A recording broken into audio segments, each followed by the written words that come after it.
I think it always makes you an outsider when you're an immigrant. Even now in America, I feel a little bit distant from everyone, as close as I can be. I feel a bit dispassionate. And I know I never have minded being an outsider. It doesn't make me feel bad to be an outsider. To me, I like not belonging. It gives me a chance to really critique something.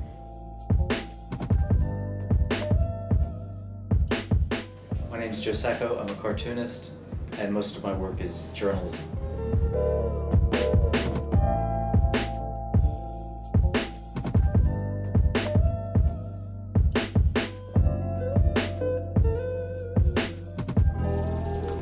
I'm a cartoonist.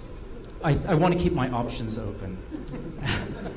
Sometimes I like to do satire, and sometimes I want to draw something else other than journalism. But I studied journalism, and initially I thought I would be a reporter. I never found a job in reporting that thrilled me, and I got out of it. I really disliked the journalism jobs I got. So I consider myself a cartoonist now, who does journalism, and I don't really think of myself as a war reporter, because I think I've met people who are war reporters, and I don't think they would consider me a war reporter. I don't have great war stories, you know. The difference between me and a photographer is when something is coming at me, I'm running, and the photographer is like standing up and taking pictures. So you can have your job. But you know, I've spent time, like I'm often with photographers, we're standing around watching something happening, but once it gets, seriously, once it gets very dark and strange, I know which way to go. I started drawing when I was about 6 years old. Almost all kids draw, but many of them just stop at a certain age. I was one of those ones that just continued. They were always comics. They were always drawings with a story, because I generally like narrative. So I like to draw and I like narrative, so that equals comics. I think graphic novels are by their nature subjective. And one thing about them is you're drawing them with your hand, it's a human hand, and that naturally gives the whole flavor of it the perspective of one human being. It's somewhat different than regular journalism, which often tries to pretend that there is no hand creating the journalism. The person who's doing the writing is sort of omnipresent, omniscient, all-knowing.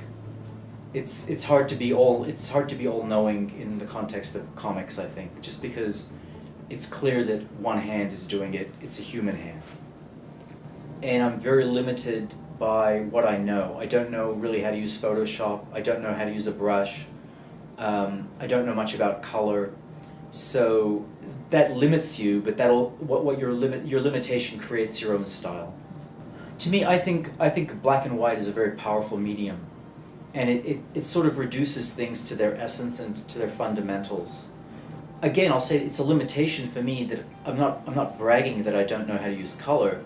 But in the end, you take your limitation and you sort of use it to its best advantage. But to me, the greater risk is pretending you're objective or trying very hard to give both sides of the story, but leaving out the essence of a story, which sometimes can be that one side is more right than the other side. And how do you get that across? Because some people are suffering, but they don't have a good way of expressing their suffering. And some people are oppressing, and they have a very good way of explaining why they're oppressing someone else. But that's why I like to include myself in the drawings, because I want them to know that I am making determinations. They don't have to believe it, necessarily. If I'm reporting about the Palestinians, it's because I feel their voices haven't been heard enough.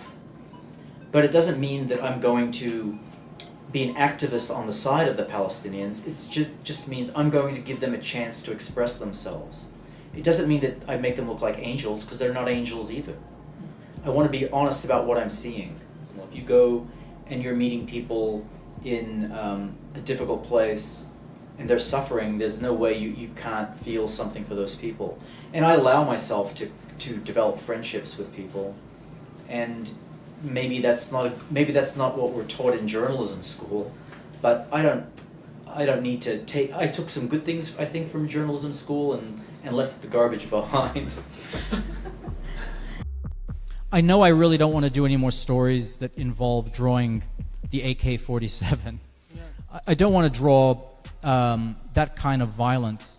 So I started doing this story about Indigenous communities in Canada, and I realized there's another kind of violence that doesn't have to do with bullets. It has to do with schools and destroying people's culture. There are other forms of violence, and so I realize now that you can't really get away from it.